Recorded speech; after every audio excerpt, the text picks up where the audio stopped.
তোমার নাম কি? মাইদা ইসলাম। মাইদা ইসলাম। বাড়ি কোথায়? কালকিনি। কালকিনি। কোন জায়গায়? কালকিনি কাশিমপুর। কাশিমপুর। তোমার আব্বার নাম কি? আবু সৈয়দ মুন্সি। তুমি কি করো? পড়ালেখা করি। পড়ালেখা কোন ক্লাস? এই ক্লাস 8-এ। ও তোমার কি হয়? আমার বয়ফ্রেন্ড। বয়ফ্রেন্ড।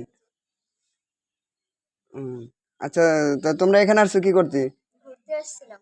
ঘুরতে আসছিলা? জি। তোমার আব্বা আম্মা জানে? না, আব্বা আম্মা জানে না। জানে না?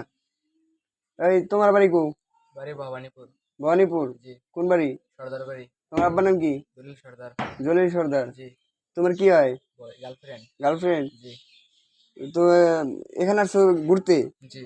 ও, তোমরা ঘুরতে আসছো, তোমার আব্বা আম্মা জানে? জি না। জানে না। তুমি কি করো? আমি পড়ালেখা করি কোন ক্লাস? ক্লাস 10-এ। ক্লাস 10-এ। জি। তাই তোমরা এখানে আসছো যে তা তোমার আব্বু আম্মু জানে না,